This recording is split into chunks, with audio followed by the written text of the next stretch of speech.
anointed to impact the world.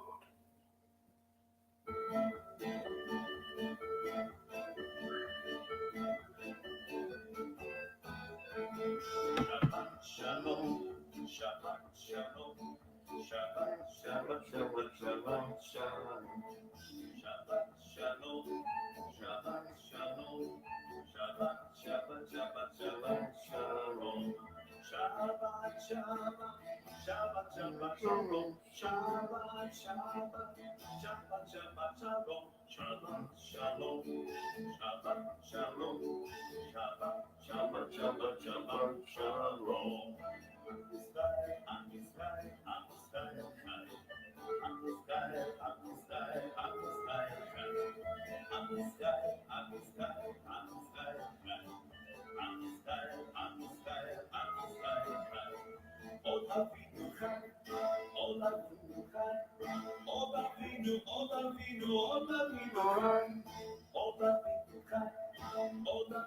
Shabbat shalom, Shabbat shalom, Shabbat shalom.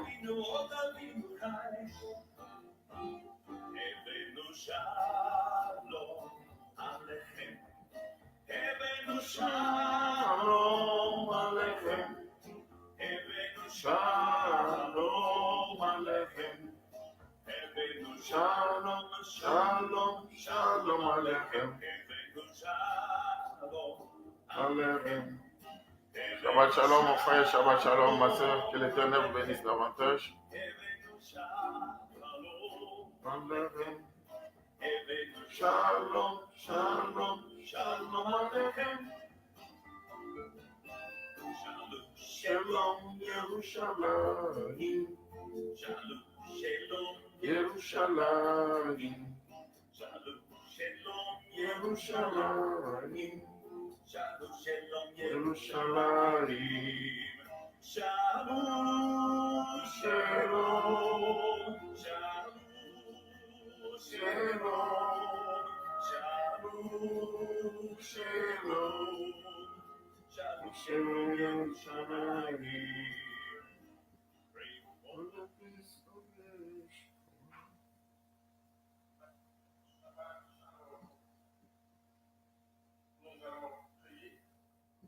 Shabbat shalom. On attend les autres. Nous allons commencer d'ici 2 minutes. Nous allons commencer d'ici 2 minutes. On attend les autres. Partageons la vidéo s'il vous plaît. Partageons la vidéo.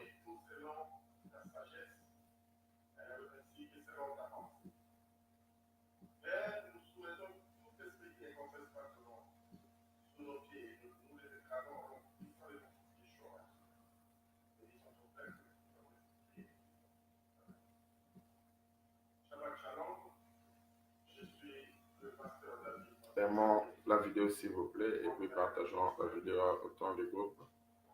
Parce que là, nous allons commencer d'ici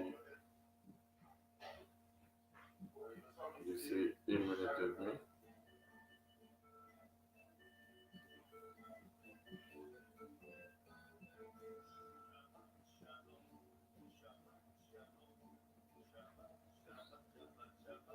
Nous allons commencer d'ici 1 minute et demie. Nous sommes en train de partager la vidéo.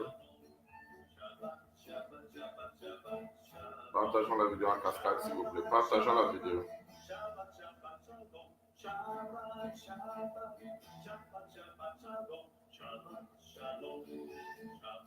Appelez vos frères, vos sœurs, vos membres de connaissances. Dites-leur que Shabbat Shalom est déjà en direct.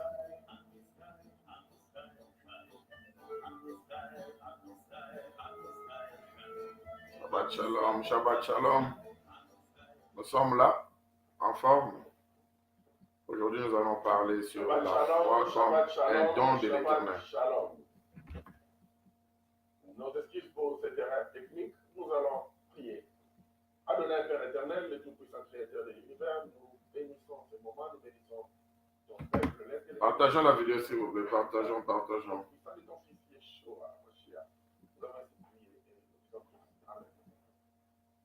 Nous allons commencer d'ici 1 minute. Je suis le pasteur David D'ici Mafuta, une minute, mon partageons la vidéo s'il vous plaît.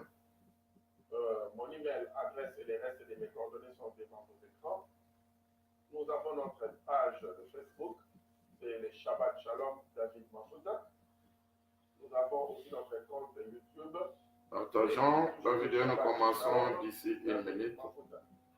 Aujourd'hui, nous allons parler, nos excuses, de la foi. Shabbat Shalom, ma fille depuis longtemps, que l'Éternel bénisse davantage. La fois passée, on avait parlé de la foi et Mona comme émission par excellence. Aujourd'hui, nous allons parler de la foi comme don de l'Éternel. Et c'est la vidéo numéro 96 ou 96 pour les Belges. Nous allons commencer d'ici quelques secondes. Nous sommes en train de partager la vidéo.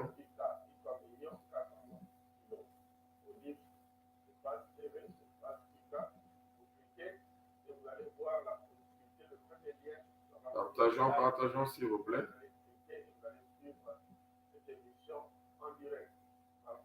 Plus nous allons partager la vidéo, plus l'Éternel nous bénira. Partageons à autant de groupes, s'il vous plaît. Parce que vous savez si vous pouvez, si au travers vous l'Éternel peut sauver une âme aujourd'hui.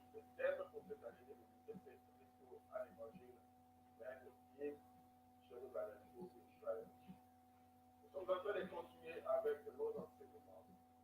Parce que nous avons remarqué que l'évangile, comme Yeshua avait laissé cela à ses disciples, les Juifs, parce que tous étaient les Juifs, ce n'est pas l'évangile que nous avons aujourd'hui sur la terre. Nous avons fini de partager. On vous donne encore quelques secondes de faire la même chose, s'il vous plaît. Il y a eu beaucoup de choses qui ont été mal placées. On vous donne quelques secondes afin de faire la même chose comme nous. Partagez la vidéo, de partager la vidéo, s'il vous plaît. Aujourd'hui, nous n'allons pas le répéter parce que nos vidéos précédentes peuvent tout vous dire. Vous allez, dans notre page, vous allez vous rattraper. Alors, nous avançons parce que là, nous sommes en train de parler d'un sujet qui est vraiment capital. Le sujet en question, c'est que la loi alimentaire ou la loi des cochères. Alors, pourquoi c'est devenu un sujet capital? Ok, c'est bon? Parce que la vie est régie principalement à des choses. On vous donne quelques secondes. À la nourriture et à la boisson. Pourquoi on dit que si tout ce que nous vivons est faux? Le proverbe ne fait que répéter cela dans la Bible. Alors, mangeons, c'est l'Ecclésiaste qui dit aussi. Mangeons, vivons et mangeons car demain nous mourrons. Donc, on comprend que le manger ou la nourriture, c'est vraiment la base de la vie humaine. C'est vraiment la fondation. Parce que sans la nourriture, on ne serait pas. Et voilà, nous voulons commencer. Il faudrait qu'on puisse mettre quelque chose là. Alors, c'est un problème qui crée. Nous allons prier. Adonai Elohim, le tout-puissant créateur de l'univers. Père, nous te bénissons pour ces instants. Nous sommes là devant ta présence. Une fois de plus, nous sommes assoiffés de ta parole, comme de l'eau. Comme de l'eau vivante, Seigneur Père, l'eau vive plutôt. Nous sommes venus à la source. Seigneur, donne-nous de l'eau vive cet après-midi. Nous voulons connaître la vérité et que cette dernière nous affranchisse. Loin de nous tout esprit qui ne confesse pas ton nom, Seigneur Père éternel. Utilise le messager du jour comme simple canal et que ta gloire se manifeste au travers de ces enseignements. Dans le précieux nom de ton fils Yeshua, Hamashiach, nous avons ainsi prié. Et nous disons tous Amen. Amen. Là, il est 15h24. On devait commencer depuis, mais on n'a pas de choix. Il fallait attendre afin que nous puissions avoir le minimum pour notre audience. Donc, nous sommes déjà à plus de 10. Nous allons commencer avec le mission. Alors, la fois passée, on avait parlé sur la foi. Avant d'abord de commencer, j'aimerais bien m'introduire. Je suis votre bien-aimé, le pasteur David Mafuta de Mount Zion Ministry. Nous émettons sur Shabbat Shalom TV chaque samedi de 15h jusqu'à 15h15 ou jusqu'à 16h15 ou 16h30. Et nous sommes aussi en direct sur Facebook, comme vous êtes en train de nous suivre tout de suite là. Toutes nos vidéos sont sur YouTube. Il suffit de taper à la barre de recherche Shabbat Shalom David Mafuta. Vous verrez toutes nos vidéos. Aujourd'hui, c'est la vidéo numéro 96 pour le français et 96 pour le belge. Mais cependant, nous avons autres vidéos aussi, comme spécial Jérusalem, spécial Israël, la vidéo concernant Noël, la vidéo de Saint-Valentin, j'en passe. On a plus ou moins une centaine de vidéos en ligne. Alors, Shabbat Shalom est une école par correspondance. Si vous voulez bien devenir étudiant de Shabbat Shalom, je pense que c'est mieux de le faire maintenant, parce que là, nous allons finir nos études supérieures d'ici 5 semaines. Cela ne veut pas dire que nous n'allons plus revenir pour prêcher. Nous allons continuer à prêcher. Et cependant, nous voulons bien structurer nos enseignements, surtout pour nos étudiants. Alors, nous avons besoin de votre apport, quand vous voulez, dans tous les domaines, en commençant par l'apport spirituel. Soutenez-nous dans des prières, parce que c'est un grand travail que nous sommes en train de faire. Et seuls, nous ne pouvons pas. Nous avons besoin de l'Esprit de l'Éternel pour nous aider. Et nous avons aussi besoin de votre aide. Par exemple, maintenant, l'aide qu'on vous demande, c'est celle de nous donner une offrande. Et l'offrande en question, c'est juste de partager la vidéo. C'est ça l'offrande qu'on vous demande tout de suite là. Partageons la vidéo d'ici 3 secondes. Nous allons commencer. Partagez à autant de groupes, s'il vous plaît. Alors, aujourd'hui, nous allons parler de la foi comme don de l'Éternel. La fois passée, on avait parlé de la foi Emouna. Donc, la foi en hébreu signifie Emouna. Et c'était tiré de la racine verbale de Aman, qui a l'idée d'être vérifié, être stable, être enraciné, avoir confiance et être élevé. Donc, ça a une idée d'une vie des épreuves, où vous traversez beaucoup d'épreuves, vous êtes vraiment testé comme il faut, vous êtes vérifié comme il faut. Ça fait de sorte que vous devenez dur, vous devenez stable. Comme ceux qui comptent sur l'Éternel sont comme des montagnes de Sion, inébranlables. Alors, on avait vu que l'image, parce qu'en hébreu, quand on parle ou quand on écrit des mots, c'est souvent lié avec des images ou accompagné avec des images. Alors, l'image de la foi Emouna, c'est le béton.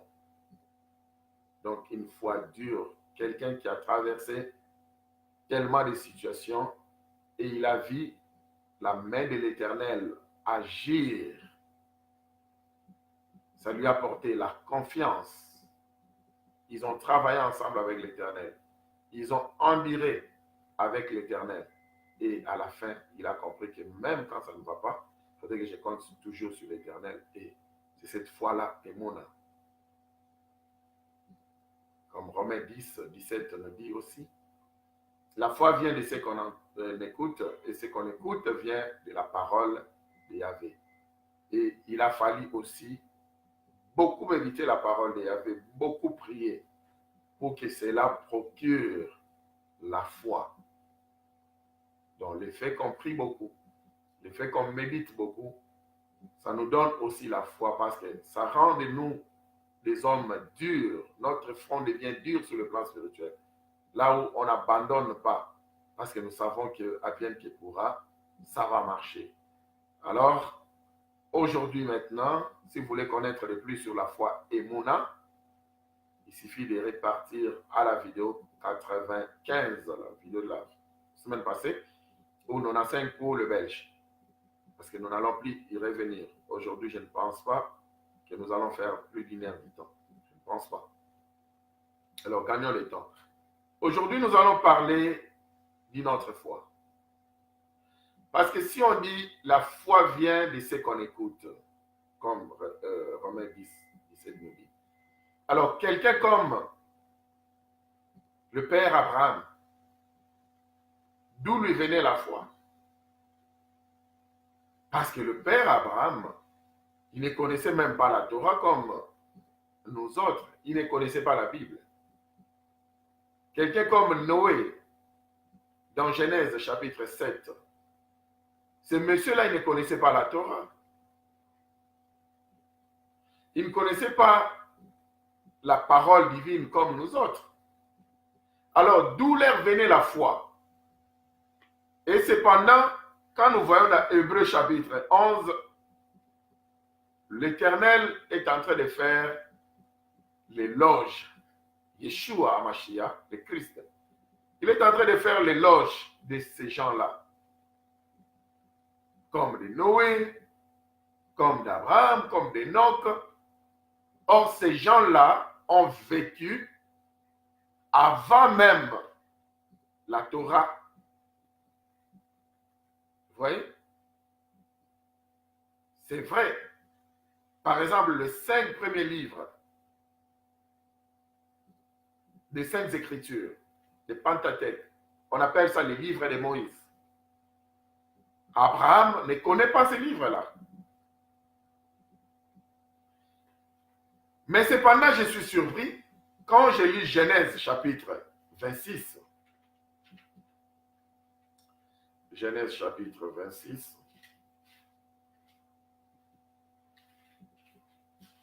Genèse 26.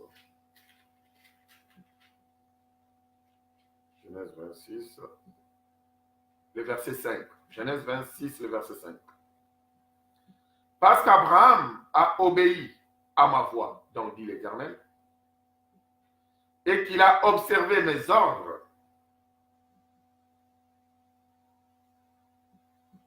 mes commandements, mes statuts et mes lois. Vous voyez, c'est pourquoi, comme nous avons du mal à comprendre la Bible écrite, la Bible d'origine, la Bible qui a été touchée en hébreu, comme nous avons du mal à connaître ces livres-là, et comme nous utilisons un livre qui a été interprété et mal interprété, donc on a fait la translittération, essayer d'interpréter au travers les sons, c'est pourquoi parfois nous avons du mal. Vous savez, beaucoup de gens, quand par exemple, ils se tiennent pour combattre la vraie théologie, donc les gens de la théologie des remplacements, moi aussi, j'étais avant théologien des remplacements où on a fait la théologie normale, on a étudié dans des écoles X ou Y de la théologie, mais enfin nous avions compris que c'était une théologie des remplacements. On nous dira par exemple, non, ces gens-là comme le pasteur David, quand vous les verrez, quand vous les voyez, il ne faut même pas les suivre, parce qu'ils sont en train de prêcher la loi de Moïse. Je ne sais pas qu'est-ce qu'ils disent par la loi de Moïse. Alors ici, j'aimerais bien nous poser la question. Entre Abraham et Moïse, qui a vécu avant? La réponse est claire, c'est Abraham qui a vécu avant Moïse. Mais quand je regarde cet Abraham ici dans la Bible, Genèse 26, le verset 5, il m'est écrit « Parce qu'Abraham a obéi à ma voix et qu'il a observé mes ordres. Il a observé mes commandements. Il a observé mes statuts et il a observé mes lois. » Donc, Moïse était sorti pour enseigner à Abraham. Or, Abraham est plus vieux que Moïse. Je retourne encore un peu plus loin. Je vois dans Genèse chapitre 7, si j'ai bonne mémoire, on va parler de la loi des cochères ou la loi alimentaire. Aujourd'hui, on n'enseigne pas sur la loi. Mais je sais, nous sommes en train de prêcher sur la foi, mais je sais ce que je suis en train de faire. C'est l'enseignement. Il faut mettre une fondation solide. Genèse chapitre 7, à partir du premier verset. L'Éternel dit à Noé, entre dans l'arche, toi et toute ta maison, car je t'ai vu juste devant moi parmi cette génération. Tu prendras auprès de toi 7 couples de tous les animaux purs, le mâle et sa femelle. Il perd des animaux qui ne sont pas purs, le mâle et sa femelle. Donc, Noé a connu la loi des cochères ou la loi alimentaire. Noé connaissait les animaux purs et les animaux impurs. Alors, en ce moment-là, Deutéronome, chapitre 14, qui parle sur les animaux purs et impurs, Lévitique, chapitre 11, qui parle sur les animaux purs et impurs, n'existait même pas. Alors, comment est-ce que Noé a pu faire le choix de l'Éternel? Où l'Éternel envoie, met de côté 7 paires de purs, des animaux purs, et une paire des animaux impurs, parce qu'ils vont entrer dans l'arche. Lui, qui n'a pas appris la loi de Moïse, comment est-ce qu'il a su ça? Et il a fait une très bonne sélection. Là maintenant, la question revient. Est-ce que c'est la loi de Moïse ou c'est une loi éternelle? Ce sont des lois éternelles. C'est vrai, l'Éternel avait donné ce luxe-là à Moïse d'écrire les lois dont Noé connaissait déjà, d'écrire les lois dont les anciens, Abraham connaissait déjà. Il avait juste eu le privilège d'écrire ces lois-là. Vous voyez? Alors maintenant, on revient avec la question. La question est celle-ci. On dit la foi, et Mona, qu'on avait appris la fois passée, vient de ce qu'on écoute, et ce qu'on écoute vient de la parole de Yahvé. Alors, quelqu'un comme Abraham, il ne pouvait pas connaître la foi. Mais maintenant, quand on vient dans Hébreux chapitre 11, Hébreux chapitre 11, Hébreux chapitre 11,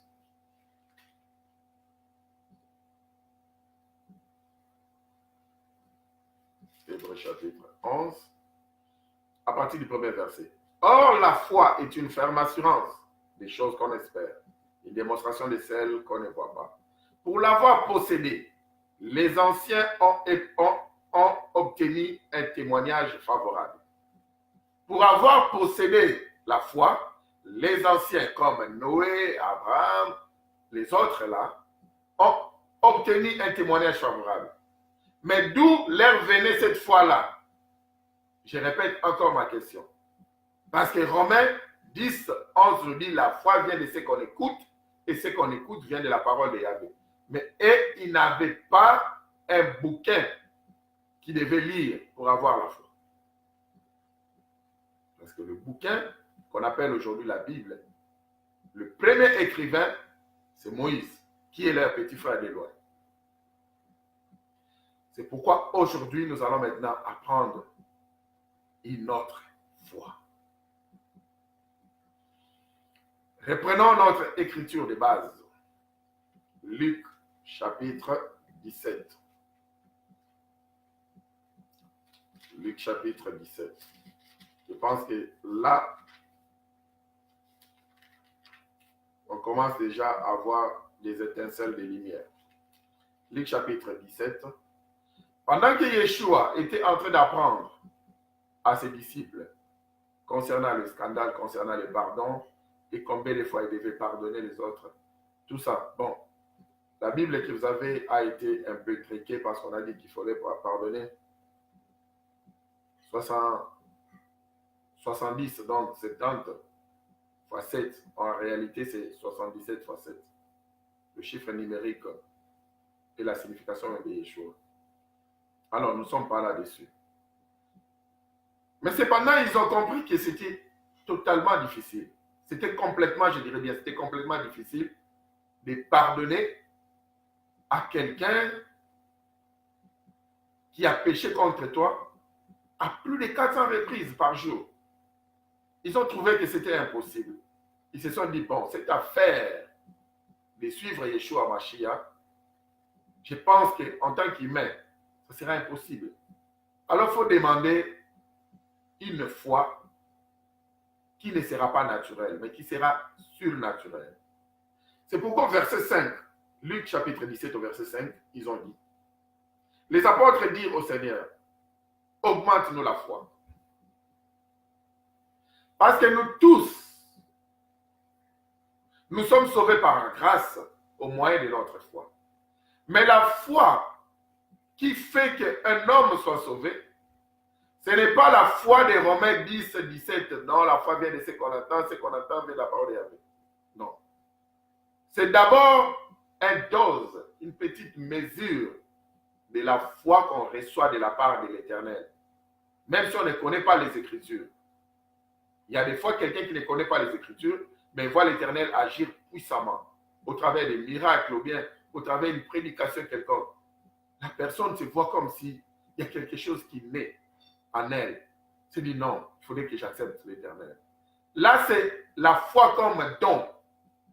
C'est ce que les disciples avaient. C'est ce que vous et moi nous avons. Mais ils ont remarqué que ces dons-là, ce n'est pas aussi grand pour pouvoir arriver jusqu'au point où quelqu'un va pécher contre toi plus de 400 fois en une seule journée. Et il faudrait les pardonner sans cesse. Ils ont dit non, la petite foi que nous avons, nous devons demander à l'Éternel de nous augmenter cette foi-là. Alors, la foi en question qu'ils ont demandé, c'est un don qui vient de la part de l'Éternel. Nous allons prouver cela en lisant 1 Corinthiens chapitre 12, si j'ai bonne mémoire, le verset 9. 1 Corinthiens chapitre 12. Le 12, le verset 9. Bon, avant de comprendre ces versets-là, c'est au verset 9 comme je vous ai dit. Avant de comprendre cela, commençons par le verset 4. 1 Corinthiens chapitre 12, le verset 4, et puis nous allons souligner le verset 9. Il y a diversité de dons, mais le même esprit. Diversité de ministères, mais le même Seigneur. Diversité d'opérations, mais le même Dieu Adonai qui opère tout en tous. Or, à chacun, la manifestation de l'esprit est donnée pour l'utilité commune. En effet, à l'un est donné par l'esprit une parole de sagesse. Suivons. L'esprit donne des dons. Une parole de sagesse, il donne à un. Et à un autre, une parole de connaissance. Selon le même esprit. Le verset 9, soulignons. À un autre, la foi. Par le même esprit. Vous voyez, maintenant la foi dont on parle ici, c'est la foi comme un don. Et c'est ce don-là que nous avons avant de recevoir Adonai, le don d'Adonai qui est Yeshua Mashiach. C'est le don de cette foi ici. C'est un don. C'est différent de Emouna, la foi qui vient de ce qu'on écoute. Ce qu'on écoute vient de la parole de Yahvé. La foi qui vient de ce qu'on endure. La foi qui vient parce que nous avons été testés et nous avons vu comment est-ce que l'Éternel nous a pu faire sortir de beaucoup d'épreuves. Alors ça nous procure la foi. Ça, c'est complètement différent de moi. Cette foi ici, c'est un don qu'on reçoit de la part de l'Éternel. Alors, ce don-là, en hébreu, s'appelle matana. Matana, c'est un don qu'on reçoit de la part de l'Éternel. C'est un don qu'on reçoit de la part du Seigneur. Par exemple, quand vous voyez dans Daniel, le chapitre 2, le verset 6, où le roi dit que si vous pouvez se souvenir de mon rêve et me donner l'explication, alors je vous donnerai des dons. Donc, je vous donnerai des matana. Le matana, c'est quelque chose dont vous n'avez pas mérité. Par exemple, le fait que je suis en train de vous prêcher, je suis en train de vous enseigner, c'est parce que j'ai reçu le don d'un enseignant. Je ne m'efforce pas pour enseigner. C'est ma vie. Je respire l'enseignement, c'est ma vie. Quelqu'un d'autre, il ne s'efforce pas pour chanter. Chanter, c'est sa vie. Si je me mettais tout de suite là à chanter, peut-être vous n'allez pas aimer. Si je vous vois en train de me suivre jusque-là, il y a cela plus de 10 minutes, vous êtes en train de me suivre, ça signifie que quelque part, vous avez trouvé que ces enseignements vous font du bien. C'est parce que cela est libéré au travers d'une bouche qui a reçu un don d'enseignant. Et si je commençais maintenant mes enseignements, je suis par-ci, par-là, je ne sais vous expliquer même le terme, je pense après 5 minutes, vous allez les zapper. Alors c'est ça maintenant les matana. Mais toujours quand on parle des dons, en hébreu, il y a 2 genres de dons. Il y a les dons matana et il y a les dons misha. Les dons misha, c'est maintenant les dons que vous donnez. Le matana, c'est les dons que l'Éternel vous donne. Immérité, gratuitement. Mais maintenant, les misha, c'est les dons que vous donnez. Par exemple, quand nous donnons nos offrandes à l'église, nos offrandes sont le misha. Si je vais donner un don de louange à l'Éternel tout de suite là, ma louange sera le misha. Mais ce que j'ai reçu comme don de la part de l'Éternel, là c'est les matana. Alors, ils ont demandé ici, à Luc chapitre 17, le verset 5, les dons comme matana. Yeshua éternel, s'il te plaît, ce que tu nous enseignes, c'est difficile.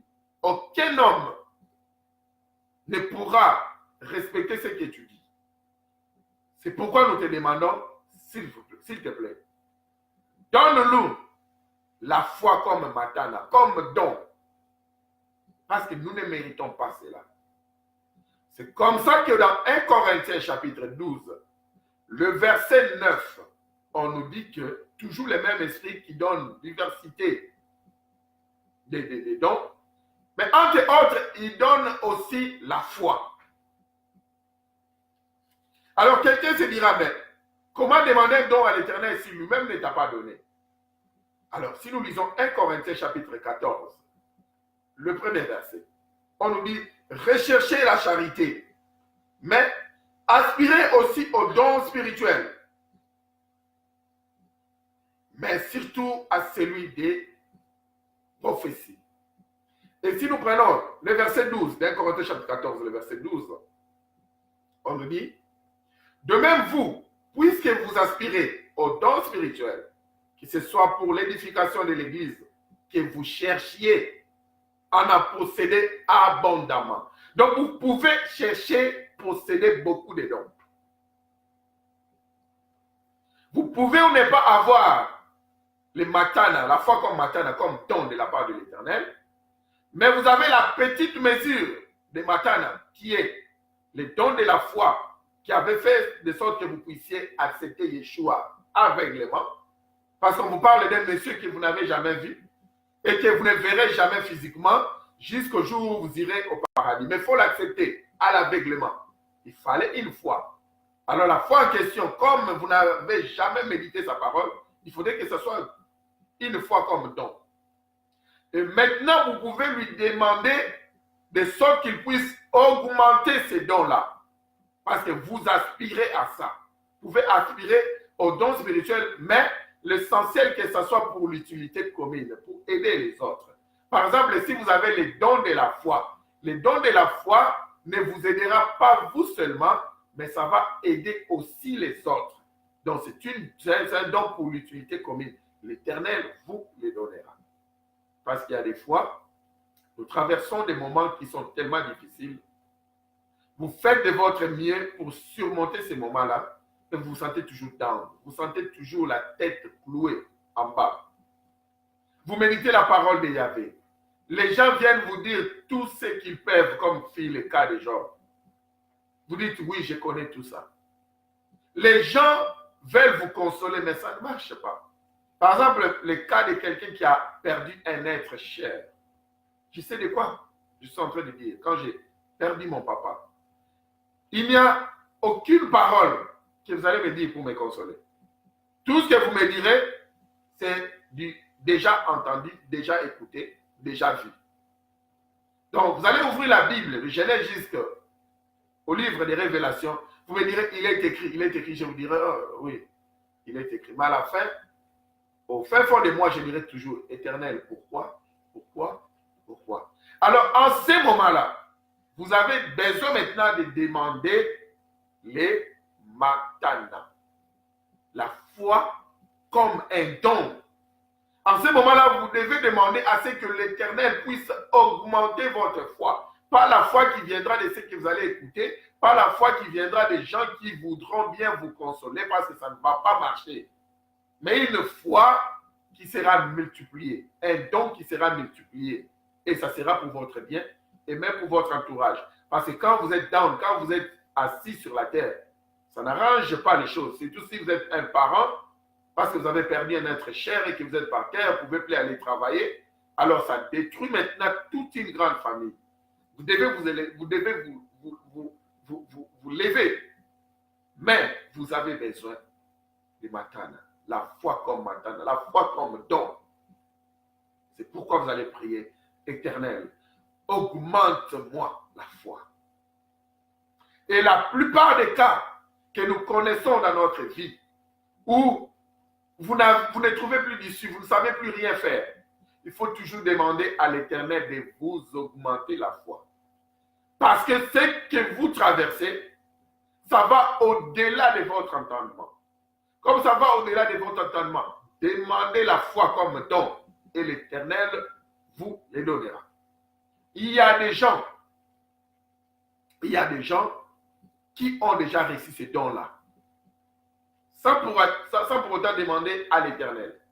On a vu la liste à 1 Corinthiens chapitre 12. Entre autres, ils ont dit que l'Esprit donne aussi les dons de la foi. Il y a des gens qui ont ces dons-là. Il y a même des gens, ils ne partent pas à l'église. Mais en matière de foi, ils croient comme jamais. Ils croient plus que ceux qui partent à l'église. Et vous allez vous poser la question, pourquoi ces gens-là, ils ont une foi ferme? C'est parce que c'est un don qu'ils ont reçu de la part de l'Éternel. Ils ne se sont pas forcés. C'est un don. Ou dans une famille, quand tout va mal, tout le monde se dit que ça ne va pas marcher. Mais vous verrez quelqu'un qui a reçu les dons de la foi.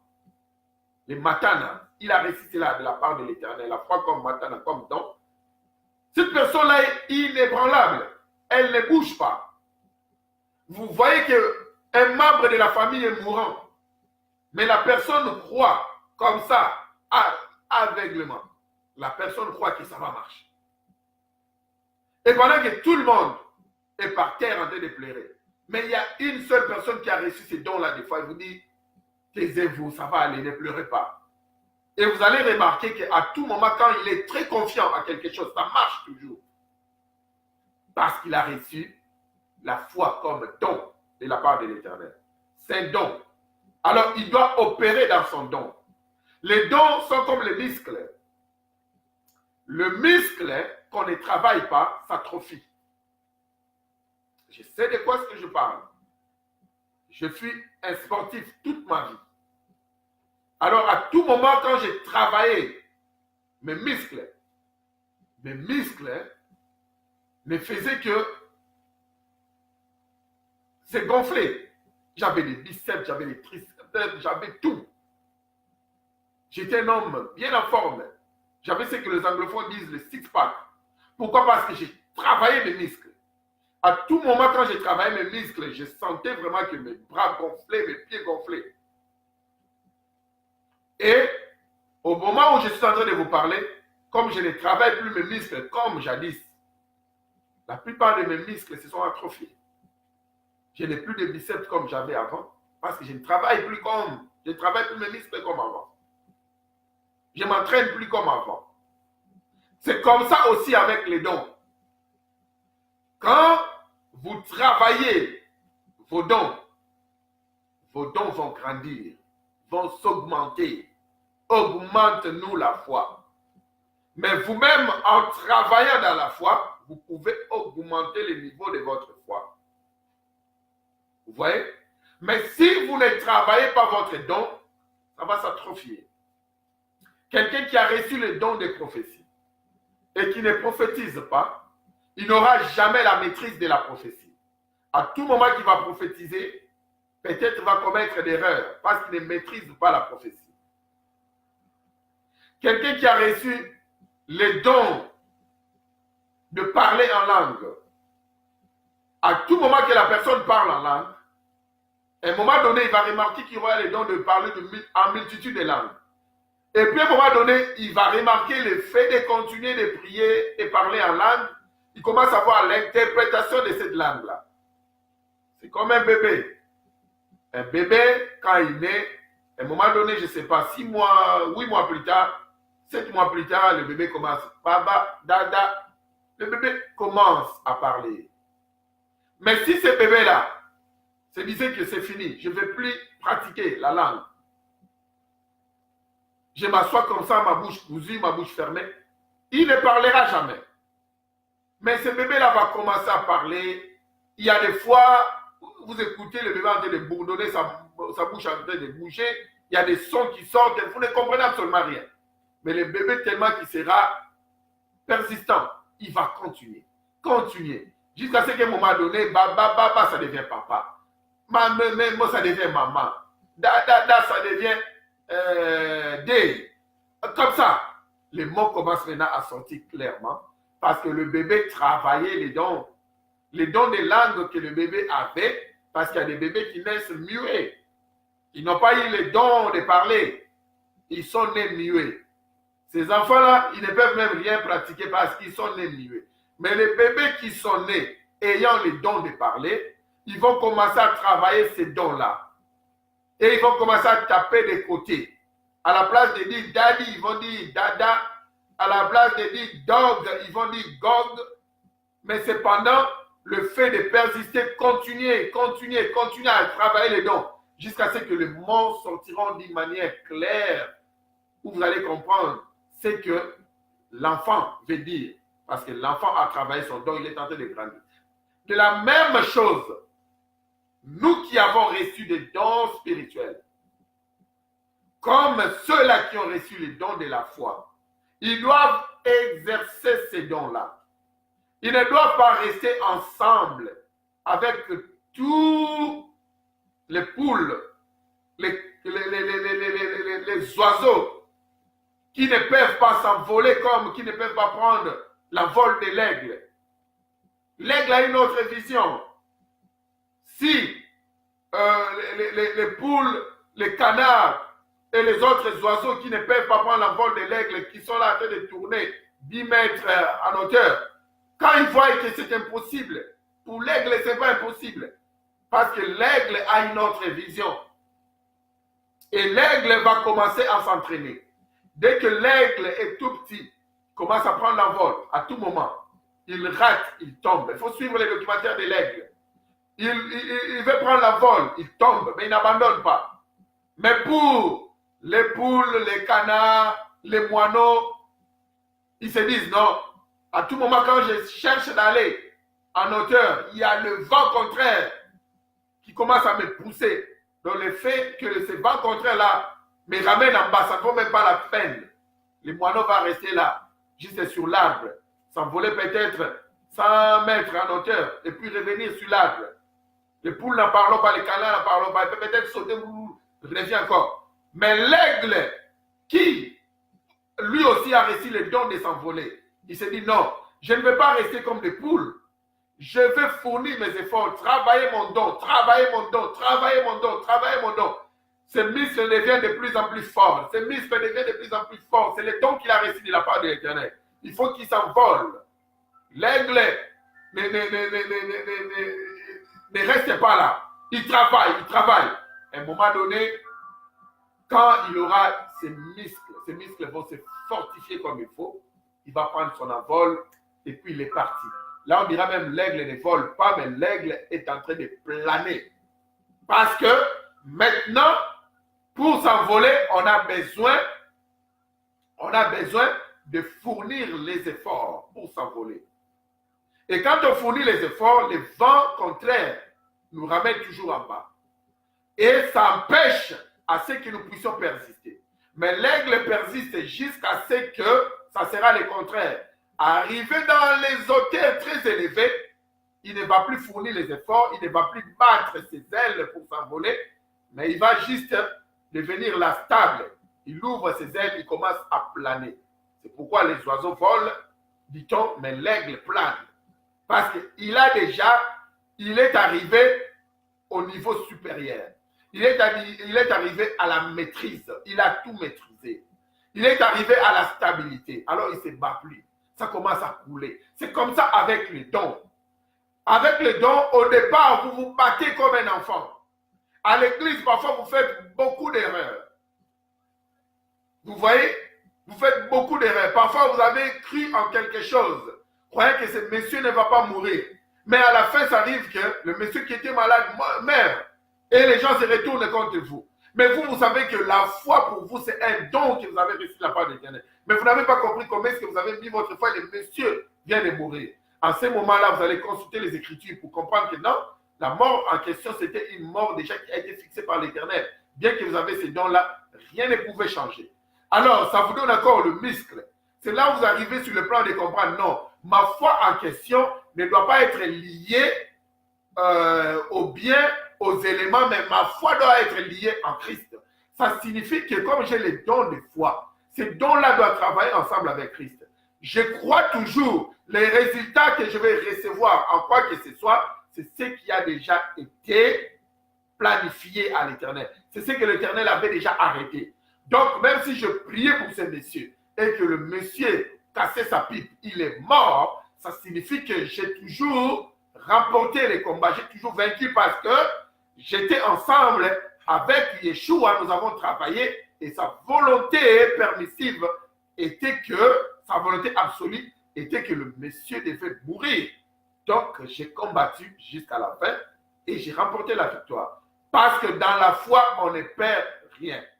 Même si ce que vous êtes en train de chercher, vous n'avez pas eu ça, mais ce que vous avez eu est en train toujours de contribuer.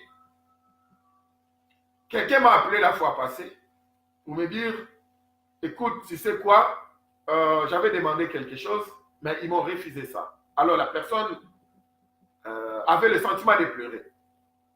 Oh l'Éternel, pourquoi est-ce que l'Éternel m'a fait ça? J'avais prié, j'avais mis ma foi que je vais recevoir. Mais pourquoi est-ce que j'ai échoué?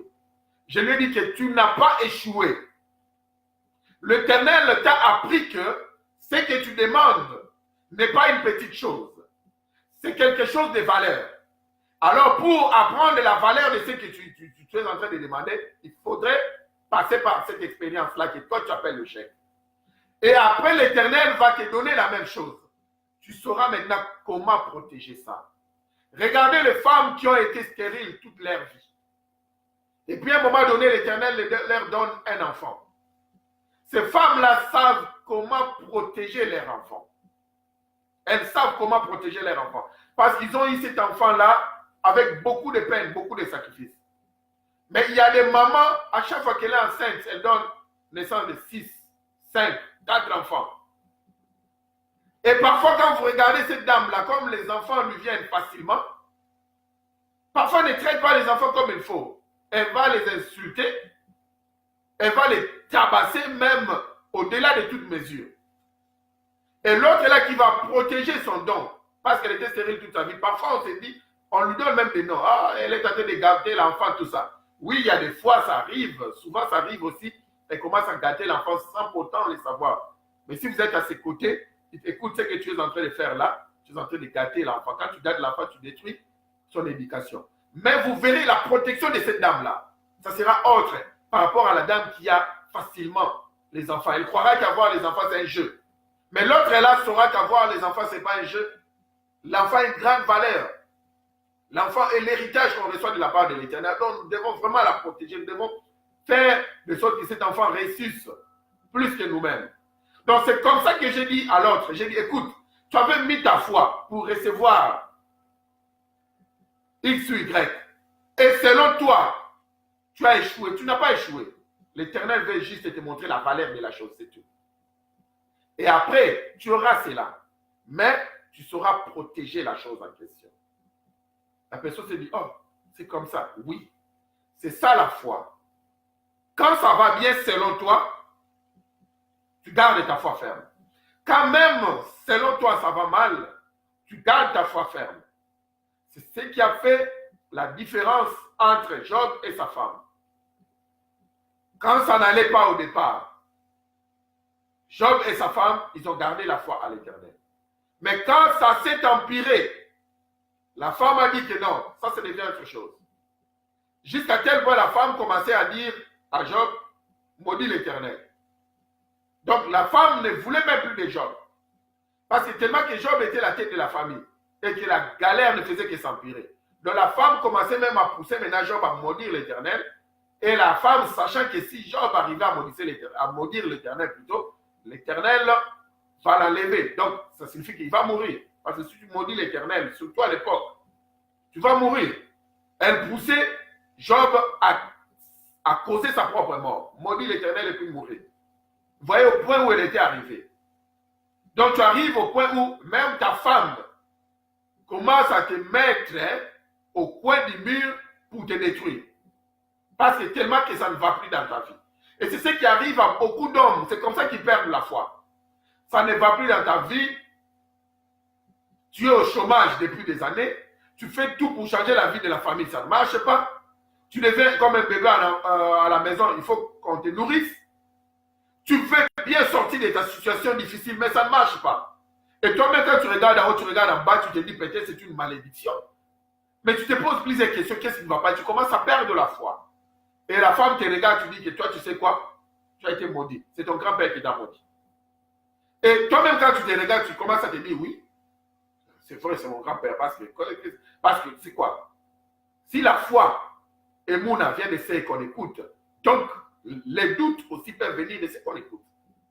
Alors, là, ta femme commence maintenant à te donner des paroles qui t'amènent des doutes. Tu sais, même ton oncle, il a fini sa vie comme ça. Même ton papa, c'est comme ça qu'il a fini. Je ne parle pas de la femme. Ça peut être aussi, c'est l'homme qui commence maintenant à traiter sa femme durement, ou la femme commence à perdre même la foi. Tu sais, ta sœur, dans sa vie de mariage, elle a échoué. Ta tante, elle a échoué. Donc, ce qui nous arrive, c'est toi. En ces moments-là, contre vase et marée, ça ne va pas. On vous montre que ça ne va pas. Mais la foi demande à ce que vous dépassez tout ce que les hommes vous disent. Et vous devez croire seulement à ce que l'Éternel vous dit. L'Éternel vous dit que tout concourt au bien de ceux qui l'aiment, au bien de ceux qui aiment Adonai. Mais ne confondons pas. Il y a des fois, votre vie, vous vivez dans le désordre. Nous vivons dans le désordre. Il y a des fois, nous ne cherchons même pas le travail. Nous voulons la main du ciel. Et puis nous souffrons, puis nous galérons. En ce moment-là, toute chose ne concourt au bien de ceux qui aiment l'Éternel. Non, ça ne s'applique pas comme ça. Ça ne s'applique pas comme ça. Mais vous faites de votre mieux pour vous en sortir. Mais ça ne marche pas. Alors, il faudrait accepter que toute chose est en train de concourir pour votre bien. Vous avez cette maladie-là. Vous priez comme Saul de Tarse, l'apôtre Paul. À plus de 3 reprises, il le prie pour sa délivrance, pour sa guérison. Mais l'Éternel refuse de le guérir. Il dit que ma grâce te suffit. Que ferai-je alors? J'ai la foi que tout ce qui m'arrive, c'est la volonté de l'Éternel. Alors, quand j'ai cette foi-là que ce qui m'arrive, c'est la volonté de l'Éternel, ça permet que je sois inébranlable. Donc, personne ne va venir pour me dire que, comme ton pied la boîte, ça fait des années, les gens ont prié, ils ont tout fait, ça n'a pas marché, et peut-être que l'Éternel ne veut même pas de toi, mais je connais un monsieur qui est féticheur, je connais un monsieur qui a une bague magique, partons là-bas, il va te guérir. Alors, tu es arrivé sur le point, tu te dis que, bon, l'Éternel ne veut plus rien faire, que je parte suivre la magie pour être guéri. Là, tu as complètement perdu ta foi. Parce que tu n'as pas été enraciné. Tu n'as pas compris la leçon de la foi. Tout est possible à Yahvé. Tout est possible à Dieu éternel, nous dit la Bible. Et tout est possible à celui qui croit. Tout est possible à celui qui croit à quoi? celui qui croit à l'éternel et non celui qui croit au matériel et au bien. Parce qu'il y a des gens qui s'assoient comme ça, ils confondent, ils pensent que si j'ai la foi que je vais avoir une voiture dans 2 ans et je l'aurai. Non, là c'est avoir foi au matériel. Quand tu as foi au matériel, tu peux ou ne pas avoir ce matériel-là. Mais quand tu as foi à l'éternel, tu auras ce que l'éternel mettra sur ta table. Si l'éternel a mis une voiture sur ta table, tu auras une voiture. Et si tu n'as pas de voiture, ça ne va pas faire bouger ta foi. Parce que tout est possible à l'éternel. Tu crois à l'éternel qui va te donner une vie aisée, selon sa volonté. Et non que je crois avoir cette télévision. Avant la fin de l'année, j'aurai cette télévision. Et si il arrive que jusqu'à la fin de l'année, je n'ai pas la télé, je vais questionner ma foi. Je me dirai si j'avais vraiment cru en l'éternel. Or, en réalité, ma foi n'était pas liée à l'éternel, ma foi était liée à la télévision. Or, une fois qu'on lit à quelque chose, la Bible dit maudit soit l'homme qui se confie dans l'homme. Maudit soit, on dira mieux, je paraphrase. Maudit soit l'homme qui se confie dans ses biens. Maudit soit l'homme qui compte sur son intelligence. Maudit soit l'homme qui compte sur ses capacités. Vous voyez? Tu ne peux pas lier ta foi que cette année ne finira pas. Je vais me marier. Là, c'est lier sa foi au mariage. Ça peut ou ne pas avoir lieu. Mais si je dis que l'Éternel qui est mon Dieu et que je sens en tant qu'un homme, je dois me marier. Peu importe le temps que ça prendra, je me marierai. Advienne que pourra. Tu vois, là, la foi est vaste. Ça signifie que je n'ai pas donné, avant la fin de 2019, tu auras le mariage. Non, mais je garde ma foi ferme qu'au moment opportun, j'aurai mon mariage. Et je commence maintenant à suivre les cours du mariage. Je commence à vivre comme un homme responsable qui va être marié.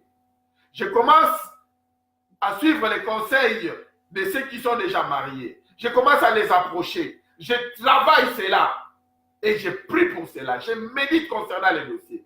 Au moment opportun, l'Éternel va me donner le mariage parce que ma foi était attachée à l'Éternel. Et non, ma foi était attachée au mariage. Maintenant, la foi qu'on nous apprend à l'église aujourd'hui, c'est une foi qui est attachée à ce que toi tu veux et non attachée à ce que l'Éternel fait. Vous voyez? Alors, ça devient un problème. C'est comme ça que les années finissent. Depuis que ton pasteur t'avait dit que cette année, c'est une année d'élévation. Il t'a répété ça pendant 10 ans. Mais tu n'es pas toujours élevé. Depuis que le pasteur t'avait dit que cette année ne finira pas, tout le monde va se marier dans mon église locale. Les années finissent. Mais nous comptons plus de célibataires que les hommes mariés. Pourquoi? Parce que nous lions notre foi au bien de ce monde. Au lieu de lier la foi au donateur. C'est ça maintenant les matana. Les matana, c'est un don qui provient du donateur. Alors, comme ça provient du donateur, nous devons lui demander cela si nous en avons besoin. Éternel, augmente-moi la foi. Éternel, donne-moi la foi comme un don. Et il va nous donner cela. Et quand il nous donne, nous devons maintenant commencer à travailler ces dons-là pour sa croissance. Et non s'asseoir et croire à l'aveuglement. Croire à l'aveuglement, la foi. La foi est une espérance. Est une assurance des choses qu'on espère. Hébreux 11. La foi est une assurance des choses qu'on espère. On se limite là. Et nous allons commencer à espérer des choses qu'on n'aura jamais. Or, la vraie définition maintenant, c'est au parti B de Romains 11. Le premier verset, mais la deuxième partie, le parti B, c'est là où la vraie définition de la foi s'assoit. Une démonstration de celle qu'on ne voit pas. Ce qu'on ne voit pas, c'est ça l'espérance. Ce que tu espérais, il faudrait que tu démontres cela. Alors, ma démonstration pour les cas échéants, Éternel, j'espère que ce monsieur qui est malade, il sera guéri. Alors, je ne vais pas me limiter là en espérant. Il faudrait que je fasse une démonstration. La démonstration en question, c'est quoi? C'est prier pour le monsieur. Et j'aimerais assez que ce monsieur-là aussi puisse lier sa foi avec ma foi. Et que nous tous, d'un commun accord, nous puissions lier notre foi avec la foi de l'Éternel. Et c'est lui-même, il est la foi. C'est ça sa nature. Alors, nous lions la foi au donateur parce que nous avons besoin d'un don surnaturel qui est la guérison. Nous lions la foi, nous donnons, nous travaillons ensemble, bien musclés, nos deux fois mis ensemble. Et nous demandons au donateur, papa, donne-nous la foi pour que ces messieurs guérissent. Mais cependant, à la fin de notre prière, Seigneur, que ta volonté soit faite. C'est pourquoi nous devons toujours finir notre prière par Amen. Amen, c'est le nom, c'est l'attribut de Yahvé. C'est aussi dit qu'il en soit ainsi. Donc, pour dire que tout se fasse selon ta volonté éternelle. Donc, ma foi est que ces messieurs guérissent. Mais je dis Amen. Donc, ça signifie qu'à la fin, Seigneur, que ta volonté soit faite. Si c'était la fin de sa mission sur la terre des hommes, ce que ma foi fera, ça va plutôt sauver le monsieur. Le monsieur qui se dira non. Ces gens ici, ils croient à l'aveuglement qu'il y a un monsieur qui va me sauver. Je crois aussi à ce monsieur-là. Alors, la guérison, la vraie guérison, commence par la repentance. Alors maintenant, vous amenez au monsieur de se repentir. Le monsieur va faire une bonne repentance, une bonne confession de foi. Et vous êtes surpris après la prière, pour le monsieur meurt. Quelle sera sa position? C'est le paradis. Donc le monsieur a été sauvé. Le résultat final est que l'acte que vous avez fait a été salutaire. Ça a sauvé sa vie. Il est allé maintenant vivre éternellement dans la félicité de Yahvé. Parce que si vous n'avez pas mis la foi et que vous n'étiez pas venu pour prier pour le monsieur et que vous ne l'avez pas ramené dans la confession, la confession, la repentance, vous n'avez pas amené ce chemin-là sur la vie du monsieur, il risquerait de mourir sans pour autant connaître l'Éternel. Alors, sa position serait en enfer. Mais vous avez sauvé sa vie. Humainement parlant, ça fait mal parce que le monsieur est parti malgré que vous avez mis votre foi. Mais cependant, vous avez sauvé sa vie. Humainement parlant, vous avez beaucoup prié pour que ces boiteux-là marchent. L'Éternel a voulu que les boiteux ne marchent pas. Mais que les boiteux croient à l'Éternel. Qu'il ait sa foi à l'Éternel et qu'il commence à servir l'Éternel. Vous serez surpris. Peut-être ces boiteux-là, s'ils marchaient, lui qui n'a jamais connu des boîtes de nuit, il va commencer à fréquenter des boîtes de nuit. Il va commencer à fréquenter des femmes prostituées. Alors, l'Éternel peut-être a dit que ce monsieur ici, je vais lui bander dans ce sens-là. Il aura du mal à marcher facilement pour que ça l'empêche d'avoir des rouleaux entre ses pieds. Parce que s'il a maintenant des rouleaux, il peut rouler à 100 en l'air. Et quand il commence à rouler à 100 en l'air, ça peut lui créer des problèmes. Alors, je vais faire de sorte que ce monsieur ici, il ait des limites de marche. Comme ça, il sera cloué là pour me servir dans cette condition. Donc, pour l'Éternel, la condition de ce boîtier-là, c'est une bonne condition pour qu'il serve l'Éternel. La condition de ce monsieur-là qui n'a pas de bras, c'est une bonne condition. Comme ça, quand il va commencer à prêcher, quand il aura sa foi à l'Éternel, il va commencer à prêcher. Tous ces gens-là qui croient que parce qu'ils ont des défauts physiques et que l'Éternel est contre et que l'Éternel est juste, pourquoi ils ont des défauts physiques et que les autres sont en pleine forme physiquement parlant? Donc il faut commencer à haïr l'Éternel. Mais quand ils verront quelqu'un comme Nick Fugitif, un évangéliste qui est sans pied, il n'a que lui-même, il appelle ça les drumsticks. Il a que des petits doigts comme ça en bas, il est sans pied. Mais il prêche. Il fait des séminaires partout au monde entier. Alors quand il arrive là où il y a des gens qui ont des handicapés physiques, quand il commence à les prêcher, et il est tellement comique, il fait comme une comédie, tu vois, il sait comment faire, il connaît, c'est son ministère. Quand il va vous marrer, il finit, il passe le message. Il dit que dans mes limitations, je sers l'Éternel. Et vous autres aussi, peut-être, vous avez la même situation que moi. Peut-être même vous-même, votre situation est mieux que moi.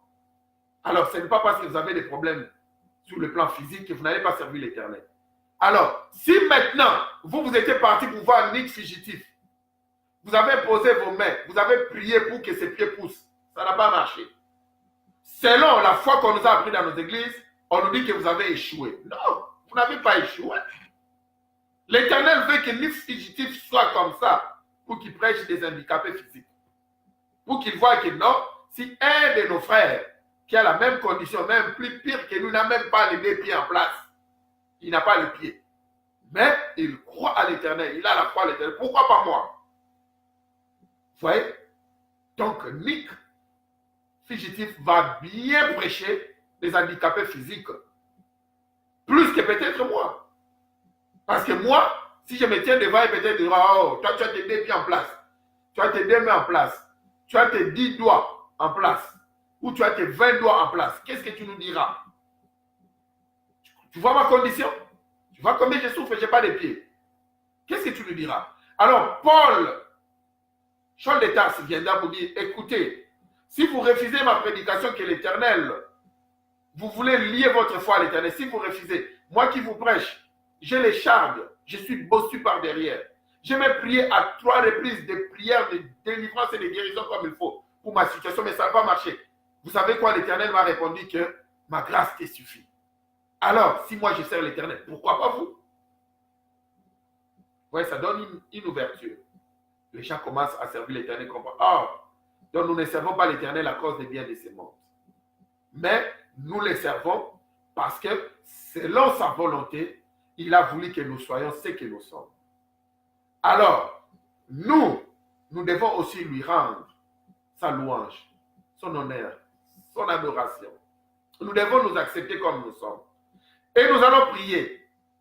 S'il veut, qu'il change notre condition. Mais s'il ne veut pas, gloire soit rendue à Yahvé, nous allons prier. Et nous mettons notre foi en lui. J'ai suivi un documentaire dans un village. Ils n'ont pas d'électricité, ils n'ont pas d'eau potable. Mais ils sont en train de prier, ils ont une grande église. Et quand les journalistes est allé faire le tour de ce village-là, les villageois diront, l'Éternel est tellement merveilleux. Parce qu'il y a là quelques années en arrière, on n'avait même pas de puits d'eau, on n'avait pas de sources d'eau. Mais il y a des groupes de missionnaires qui sont venus, ils ont creusé jusqu'à ce qu'ils ont pu toucher, ils ont cassé la pierre au fin fond, en bas, et ça commence maintenant à donner de l'eau. Nous avons maintenant un puits. Ils ont bien creusé, je ne sais pas comment est-ce qu'on appelle ça, mais vous comprenez de quoi est-ce que je parle, ce qui vient par exemple de l'Afrique. Alors nous avons maintenant de l'eau potable qui provient d'une pierre. Nous ne savons comment remercier l'Éternel pour l'eau. J'ai regardé, je me suis dit, mais nous autres, nous avons l'eau en abondance. Nous avons parfois la nourriture dans notre frigo. Mais parce que nous manquons un vélo, on commence à dire n'importe quoi à l'Éternel. Éternel, ce qui est sur toi, tu ne m'aimes pas. Pourquoi je n'ai pas de vélo? Pourquoi tu commences à faire le pied? Mais que dira l'église primitive? L'église primitive n'avait pas de vélo. L'église primitive, financièrement parlant, ces gens-là, dans les actes des apôtres, ils étaient pauvres financièrement parlant. Je ne suis pas en train de prêcher aux pauvres. Je suis toujours contre la pauvreté. La pauvreté comme la richesse financière, c'est un choix. Si vous voulez devenir riche, il faut travailler. N'attendez pas la main du ciel. Si vous voulez rester pauvre, ne travaillez pas. Soyez goy-goy. Je ne suis pas pour la pauvreté. Mais j'ai dit, cette église-là, lisons les actes des apôtres, vous verrez que cette église-là, financièrement parlant, matériellement parlant, elle était en train de galérer. C'est pourquoi même ceux qui avaient des biens, comme ça, volontiers, ils vendaient leurs biens et ils amenaient l'argent à l'église. C'était maintenant comme une coutume. Et ils se partageaient entre eux pour subvenir aux besoins de tout le monde. Alors aujourd'hui, il y a des gens qui te disent que, mais mon frère, pourquoi tu ne viens plus à l'église? Ah, l'Éternel m'a déçu. Pourquoi est-ce que l'Éternel t'avait déçu? Parce que ma femme m'a fui. Parce que mes enfants commencent à me maltraiter. C'est parce que je n'ai pas de voiture. Mais il y a quelqu'un dans un village qui est en train de louer l'Éternel. Et il fortifie sa foi parce qu'il a maintenant l'eau potable. Mais il n'a pas d'électricité. Il a l'eau potable. Il n'a pas de frigo. Il n'a pas de provision de nourriture. Mais sa foi est ferme à l'Éternel. Vous savez, il y a des fois, nous faisons mal à l'Éternel. Nous ne voulons pas accepter notre condition. Il y a des fois, il faut accepter sa condition. Et il y a des conditions qu'il ne faut pas accepter parce que cela ne vient pas de l'Éternel. Et vous sentez ça. L'Éternel a fait que notre cœur est témoin. Notre cœur est notre propre prophète. Notre esprit est notre propre prophète. Notre esprit nous parle que ta condition, c'est pas comme ça. Tu sens que l'esprit te dit que non, comme tu es en train de manquer le boulot là, tu ne trouves pas du boulot, ce n'est pas la volonté de l'Éternel. Fonce! Parfois tu fonces, ça ne marche pas. Et l'Éternel te dit, tu sais quoi? Parce que tu ne sais pas ce qu'il faut faire. Toi, tu n'as pas été destiné pour travailler pour quelqu'un. Tu sais quoi? Commence à vendre de l'huile. Alors, cette dame ici, qui a fait sa maîtrise en Europe, PhD, doctorat en Europe, qui revient en Afrique, un témoignage vrai, elle cherche du boulot comme il faut, ça ne va pas. Partout où elle dépose son dossier, on lui refuse du boulot, pas parce qu'elle n'est pas qualifiée, mais parce que selon eux, elle est plus qualifiée qu'eux-mêmes. Vous savez, il y a des fois quand vous partez chercher du boulot, vous êtes plus qualifié que celui qui veut vous embaucher. Ça crée peut-être un complexe d'infériorité au monsieur ou à la dame qui veut bien vous embaucher. Parfois, c'est comme ça qu'on vous refuse même le travail. Alors, tout le monde était complexé. Personne ne voulait donner du travail à la dame. La dame commençait à dire, mais Seigneur, qu'est-ce qui ne va pas? Mais Seigneur, qu'est-ce qui ne va pas? Pourquoi est-ce que tu ne veux plus de moi? Pourquoi est-ce que je souffre? Oubliant que quand elle était en Europe, elle avait fait un rêve. Elle a eu un rêve. Dans son rêve, elle vendait de l'huile au marché. Et ça dépassait la dame, ces rêves-là. Et quand elle est allée voir son pasteur en Europe, il dit, pasteur, j'ai rêvé, j'étais maintenant en Afrique en train de vendre de l'huile au marché. Le pasteur dit, nous allons prier. Ça, ce sont les mauvais esprits. C'est la malédiction. Ils ont détruit la malédiction. Or, c'était le plan de l'Éternel. Voilà qu'elle galère, ça ne va pas. Elle se dit, ah, c'est la malédiction, c'est quoi? Mais son esprit lui dit, tu ne sais pas faire ce qu'il faut faire. Commence à vendre de l'huile. Le rêve lui est revenu une deuxième reprise, la deuxième fois. Elle est allée cette fois voir son pasteur au Congo. Il dit, pasteur, j'avais eu ce rêve en Europe. Mais voilà, j'ai galère, mais le rêve m'est revenu une deuxième fois. Le pasteur dit, pourquoi pas essayer? Tu ne perds absolument rien. De la manière dont tu galères, personne ne te respecte. Et même les membres de ta famille, quand ils voient qu'ils t'ont envoyé en Europe, tu as étudié pendant des années, tu reviens avec des gros diplômes, mais sans finance, sans rien. Et pour rester là-bas en Europe, faire même un petit boulot pour les envoyer de l'argent, tu es revenu au pays pour chercher du boulot. Mais ça ne marche pas. Personne ne les respecte. Personne ne la respecte, même pas le plus jeune de la famille. Alors elle s'est dit, je vais vendre de l'huile. Elle a commencé maintenant à vendre de l'huile au marché. Un tonneau, 2, 3, 4, 5, 100. Il n'y avait plus de place au marché pour elle. Et toutes les dames qui vendaient de l'huile à côté d'elle ne comprenaient pas. Elle se disait, mais qu'est-ce qui ne va pas? Il y avait des fois, elle venait avant elle, elle prenait sa place pour dire que cette place ici, c'est peut-être une place de chance. Comme elle n'avait pas acheté une table au marché, elle s'est déplacée au coin, elle cherchait un autre coin. Parce qu'au marché, vous savez, par exemple en Afrique, vous pouvez acheter votre table, vous êtes là en permanence. C'est quand vous pouvez être un marchand ambulant, où vous venez vous débrouiller au marché, un petit coin, vous mettez vos histoires. Quand les inspecteurs viennent vous leur donner un petit rien, ils vous laissent là. Elle était comme ça. Elle était une marchande ambulante. Elle cherchait, elle se cherchait. Alors, les autres, ah, peut-être c'est ce coin ici qui est chanceux. Elle se déplace. Partout elle part, qu'elle n'a que la clientèle. Plus de 100 fûts, plus de 100 tonneaux, elle ne pouvait plus rien faire. Alors c'est comme ça qu'elle a commencé, elle a ouvert un dépôt.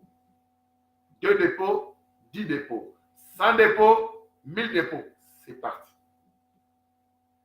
Elle a maintenant une entreprise. Je ne dis pas 1000 dépôts, 10 000 dépôts. C'est peut-être exagéré. Ce que j'ai dit, elle a maintenant une entreprise qui fabrique que de l'huile. Et maintenant, elle ne fabrique pas seulement l'huile pour préparer, elle fabrique l'huile de palme, elle fabrique l'huile de coco, je ne sais pas, l'huile d'arachide, plusieurs sortes d'huile. L'huile pour le chevet, Elle fait toutes sortes d'huiles et de pommades. Mais elle avait commencé à vendre au marché. C'est parce qu'elle avait la foi à l'Éternel, mais elle n'avait pas les directives qu'il faut. Et même quand elle avait reçu les directives qu'il faut, elle commençait à douter. Tu ne peux rien douter. C'est un don que tu as reçu de la part de l'Éternel. Travaille ces dons-là. Même si l'Éternel te dit commence à vendre de l'huile, travaille ces dons-là, vends de l'huile. Seulement, il faut se rassurer que nous sommes en train de faire les choses selon les projets de l'Éternel et que nous planifions comme l'Éternel. C'est pourquoi ces enseignements de Shabbat Shalom, ce sont des enseignements par escalier. On ne fait que monter d'un escalier à l'autre. Si maintenant, quand je parle des projets, les étudiants de Shabbat Shalom comprennent de quoi il s'agit. Parce que nous avons déjà expliqué le projet, le plan et tout. Donc, la foi demande à ce que vous puissiez lier cela à l'Éternel. Afin que vous travailliez vos projets ensemble avec l'Éternel. Non lier sa foi au bien de ce monde, à la finance ou bien aux finances. Quand vous liez votre foi au bien de ce monde, vous liez votre foi aux personnes, vous serez maudits. Et vous n'allez pas vivre une vie paisible. Vous serez maudits.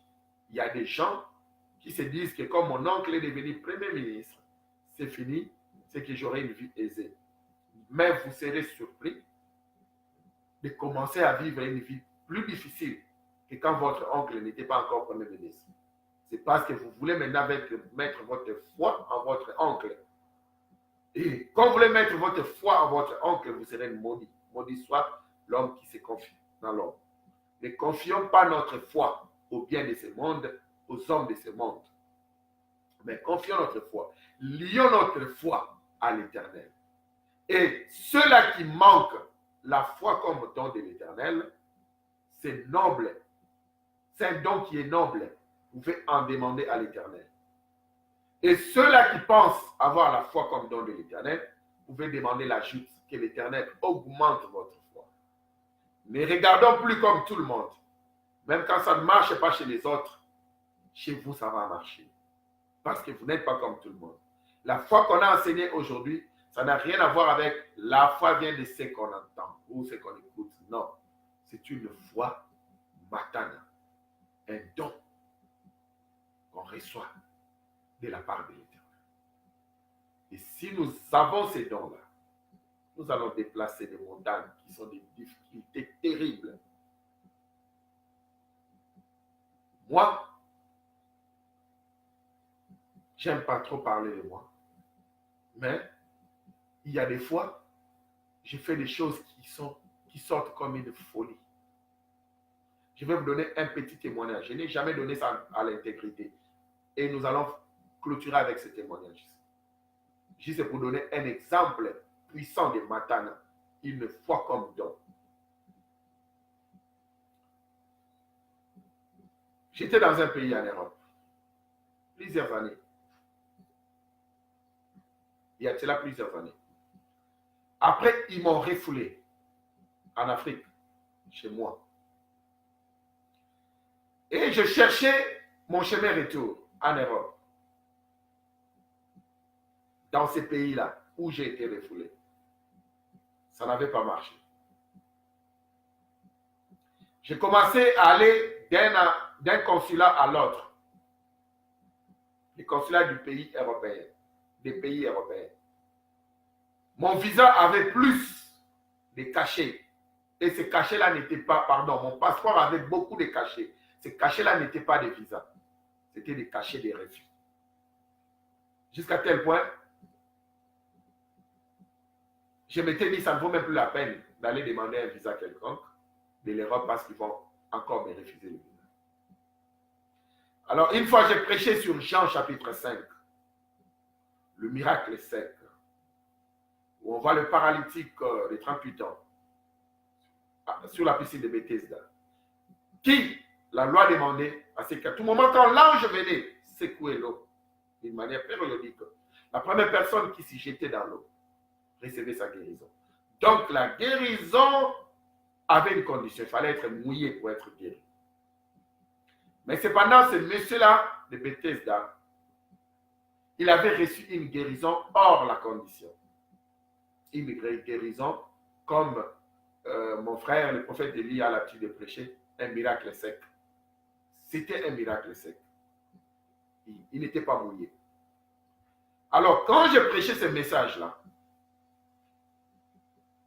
au Maroc, quand j'ai fini de prêcher le message, je prêchais le message à 2 personnes.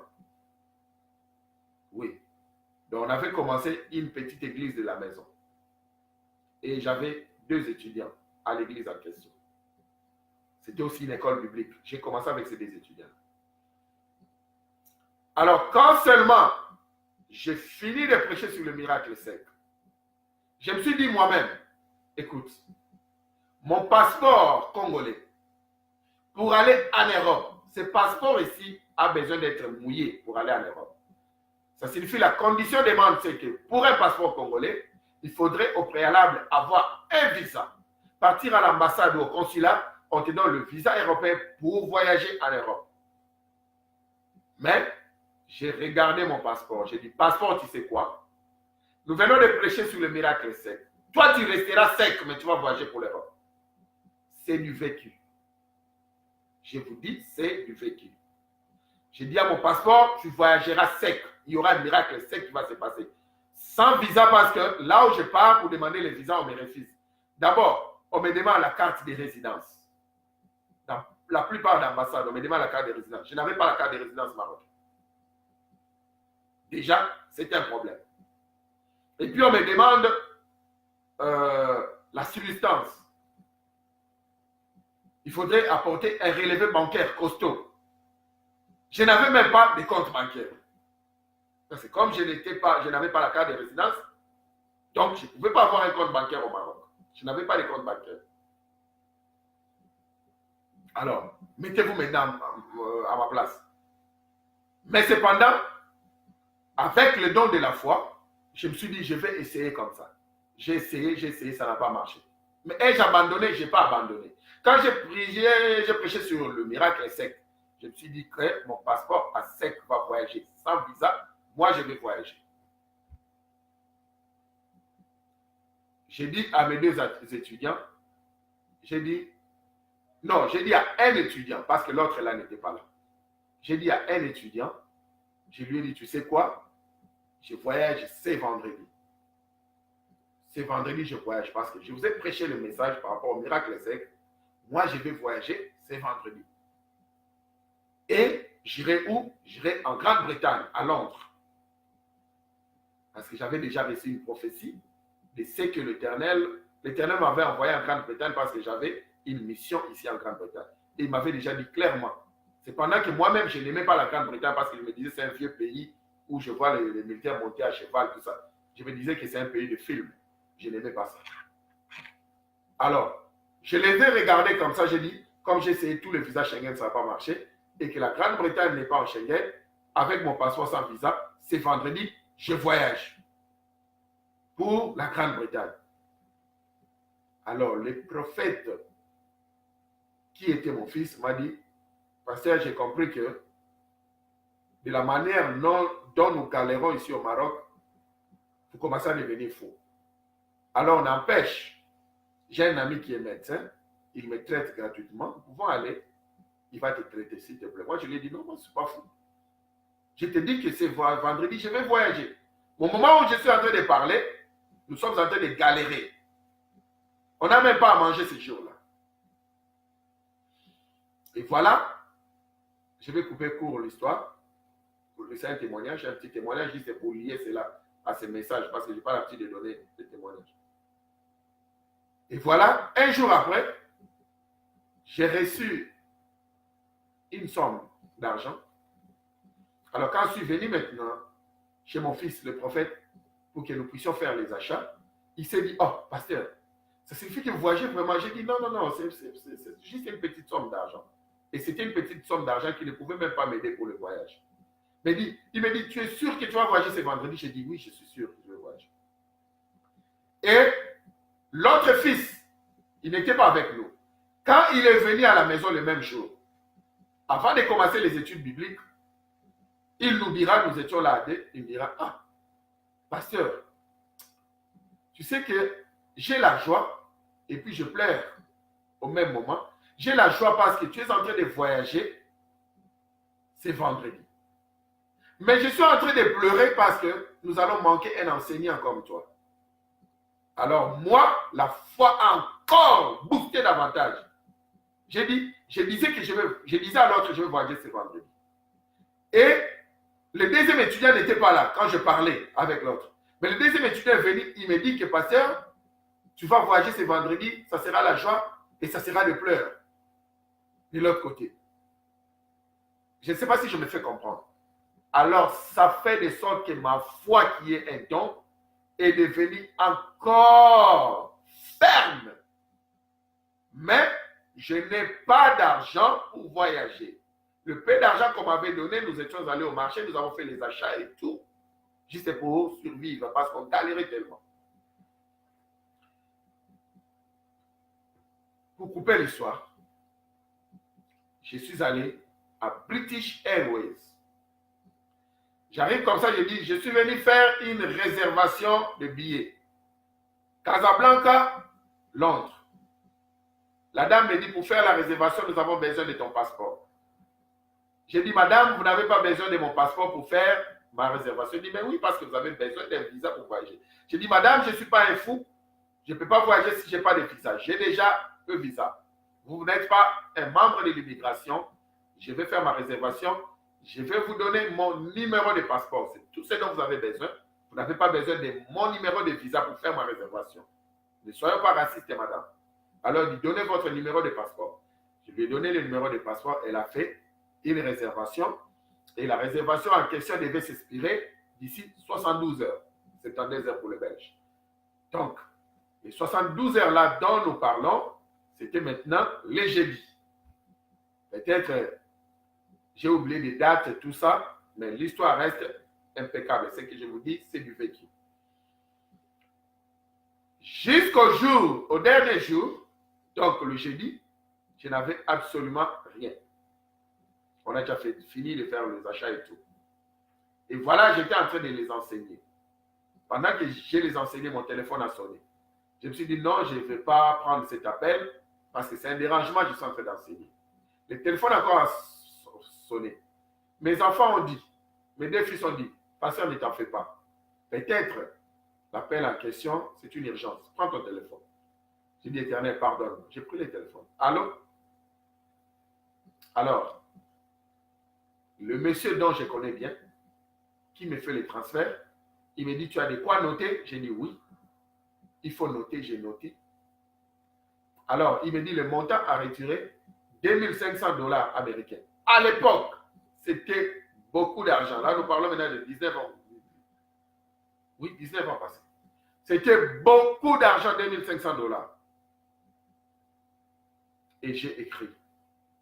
Quand j'ai fini d'écrire, heureusement que nous étions presque vers la fin, j'ai fini de les enseigner. Directement, j'ai pris un taxi parce que British Airways, il devait déjà fermer les portes. J'ai dit au taximan, je pars pour retirer l'argent, alors tu vas m'attendre parce que je n'avais rien. Ok, en fin de compte, je suis maintenant à la maison avec mon billet. Et j'ai dit aux deux jeunes hommes, je vais voyager. Demain, je voyage. Comme je vous avais dit, demain, vendredi, je voyage. Alors, les deux jeunes hommes, il y a un qui dit, moi, je ne vais pas t'accompagner parce que quand les CCTV caméras nous verra à l'aéroport et que toi, on va t'arrêter, ils diront qu'ils sont venus ensemble, nous aussi, on va nous arrêter. L'autre là m'a accompagné jusqu'au niveau de la gare. Il s'est dit, pasteur, bon voyage. Mais, sois toujours aux aguets, sois prêt. Si tu vois que quelque chose ne marche pas, il faut courir. Tu prends le train, tu reviens à la maison. J'ai dit, moi, je suis en train de partir. Je vais t'appeler quand je serai à Londres. Donc, vous voyez, j'ai une ferme assurance. C'est un don. Ce n'est même pas quelque chose, c'est un don. Et je suis en train de travailler mon don. Je sais que ça va marcher. Et j'ai lié cela avec un enseignement que j'ai reçu, comme vous aussi, au travers de cet enseignement, recevez ce don de la foi. et devenez fort au-delà de la foi qui vient de ce que vous écoutez. Alors, pour couper court, mais voici, je vous épargne les détails. Mais maintenant, je suis au pied de l'avion. C'est la dame qui regarde. Il me dit, monsieur, tout le monde, la dame demande boarding pass, boarding pass, boarding pass. Parce qu'au pied de l'avion, on ne regarde plus les passeports, c'est le boarding pass pour vous montrer votre place. Et moi, à mon tour, j'arrive comme ça. Il me dit, monsieur, j'ai besoin de ton passeport. Alors, donc pour vous aider un peu, j'allais sauter, mais pour vous aider un peu, avant d'abord d'arriver là, au pied d'avion, le service d'immigration a dit que, mais monsieur, votre passeport, c'est un passeport congolais. Mais où est le visa? Nous ne voyons pas les visas. Où est le visa britannique? Parce que vous voyagez en Grande-Bretagne. J'ai dit que, monsieur, au Maroc, à l'aéroport de Casablanca, Mohamed VI, pour ceux qui connaissent, déjà, au premier check-in, on avait déjà, la première des choses, on va checker votre visa. Pour commencer d'autres formalités, on check d'abord votre visa. Et c'était déjà fait. Alors, comment est-ce que là-bas, au premier check-in, ils avaient vu que j'avais un visa? Moi, j'arrive ici, toi, tu me dis que je n'ai pas de visa. Ça n'a pas de sens. Le monsieur dit, monsieur, vous voulez me rendre un fou? J'ai dit, non, c'est vous qui voulez me rendre un fou parce que moi, j'avais mon visa. C'est pourquoi on m'a fait passer pour venir ici. Le commissaire dit, non, partons voir les commissaires. On arrive comme ça, les commissaires en réunion. La réunion ne finit pas. Mais d'ici peu de temps maintenant, d'ici, je pense, 30 minutes, il faudrait que l'avion décolle. Alors, le monsieur n'avait pas de choix. Il a commencé maintenant à frapper à la porte pour qu'il parle au commissaire. Le commissaire vient, il ouvre sa porte, il s'est fâché. Mais moi, je suis en pleine réunion, qu'est-ce que tu veux faire là? Il dit, ce monsieur, s'il n'a pas de visa, tout ça, il a dit, mais moi, je ne te comprends pas. Comment est-ce que toi, tu es raciste jusqu'à ce point? S'il n'a pas de visa, comment est-ce qu'il est arrivé à ton point? Parce qu'on l'avait checké depuis. Je vais voir ce monsieur entrer dans l'avion. Et il m'a mis comme ça pour attendre. Quand on attendait à la salle d'attente, on a dit que le vol, il y a eu un petit problème. On ne va plus décoller à temps. Ok, on saute. Arrivé maintenant au pied de l'avion. Boarding pass, boarding pass. La dame me dit, toi, montre ton passeport. Oh. Je me suis dit non. Le commissaire m'a déjà sauvé. Et voilà, le diable vient encore me ramener. J'ai crié sur la dame. S'il y a des journalistes ici, faites sortir vos caméras. Voilà une raciste devant moi. Qui suis-je? Pourquoi il va me discriminer jusqu'à ce point? Tout le monde, c'est le boarding pass. Et pour moi, il demande le passeport parce que je suis noir. J'ai commencé à crier. Directement, le manager est venu. Oh, monsieur, on s'excuse. Entrez, s'il vous plaît. Et je prends place. Voilà, j'arrive à Londres. J'utilise le téléphone public. J'appelle mes fils au Maroc. Ils regardent comme ça, c'est Londres qui a appelé. Je dis, si vous n'acceptez pas, je vous donne mon numéro parce que j'ai déjà acheté la SIM card. Rappelez-moi. Il me rappelle 0044. C'est moi au téléphone. C'est cette fois-là que nous sommes en train d'enseigner. Vous n'avez pas besoin d'attendre que ceux qui sont autour de vous vous poussent. Parce que généralement, ceux qui sont autour de vous, même s'ils sont des pasteurs, des prophètes, des bishops, il y a de ces choses-là, ce sont eux-mêmes qui vont même vous prendre au niveau des chevilles pour vous ramener en bas. Vous vous sentez que ça va aller, mais ils vous ramènent en bas. Madame Ouattara, quand elle a perdu son fils en Côte d'Ivoire, comme elle a le don de la foi, elle s'est dit que mon fils va ressusciter. Voilà qu'il y a déjà 3 jours depuis qu'il est mort. Il dit, pasteur, prophète, venez, mettons notre foi ensemble. Prions pour la résurrection de mon fils. Les pasteurs, les prophètes, tout le monde a fui pour dire que cette dame-là est devenue folle. On ne va pas commencer à prier pendant 3 jours et puis rien ne se passe. Depuis un jour, déjà après un jour, ils sont partis. Mais quand seulement il partait avec l'enfant pour aller l'enterrer, c'est là où l'enfant, la dame a continué à prier. Je ne sais pas si j'ai oublié les détails ou toujours dans la même chambre. L'enfant était ressuscité. C'est de cette foi-là que nous sommes en train de vous enseigner aujourd'hui. Matana. La foi ne s'appelle pas Matana en hébreu. Ça s'appelle Emouna. Mais la foi matane aujourd'hui, c'est la foi comme matane, c'est un don. La foi comme un don. C'est là ce dont nous avons besoin. Demandons cela à l'Éternel. Et pour une cause commune, pour une cause noble, il va nous donner. Et avec cette foi-là, nous allons faire beaucoup d'ouvrages. L'exemple que j'ai donné, pour moi-même, je ne suis pas spécial. Pour Madame Ouattara, elle n'est pas spéciale. Mais ce sont des choses, quand ça se passe, c'est au-delà de votre contrôle. C'est comme ça que ça se passe. Et c'est ce qui s'est passé avec des gens comme Abraham, comme de Noé, comme de Moïse. C'était au-delà de leur contrôle. Ce n'est pas parce qu'ils avaient lu un bouquin et ce bouquin les a produit la foi. Ce n'était pas comme ça. Parce qu'ils ont lu la Bible, non.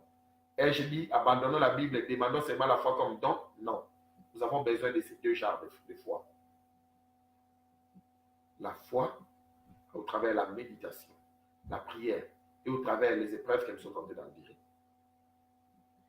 Aussi, la foi comme don. Nous devons demander cela. Et nous serons bien battus, bien stables, bien équilibrés en matière de foi. Je pense que ce qu'on avait cette année pour la foi, on vient de clôturer, cela ne veut pas dire que nous avons tout épuisé la matière sur la foi. Mais c'est ce qu'on avait pour cette année. Alors, nous sommes arrivés à la fin de ce message.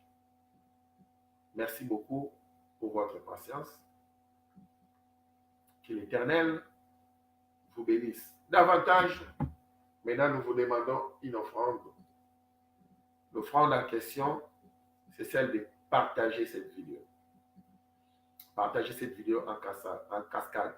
Si vous voulez nous donner aussi une offrande d'une autre matière, en finance, en matériel, ça sera les bienvenus parce que personne ne refuse vos finances. Partageons la vidéo, partageons la vidéo, partageons la vidéo.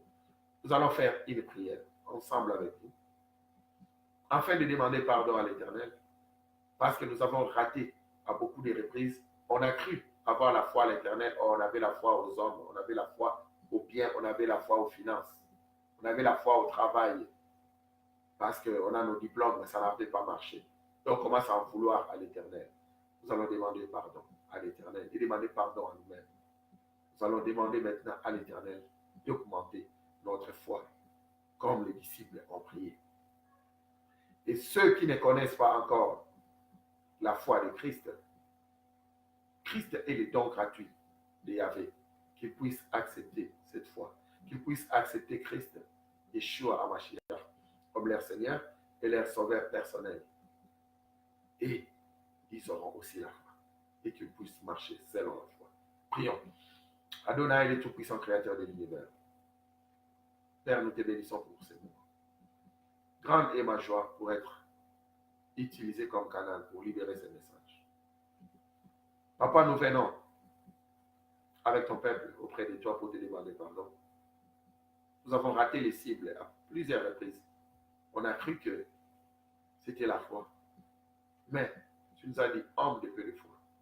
Et tu nous dis encore, sans la foi, personne ne sera agréable. Hébreux 11, 6.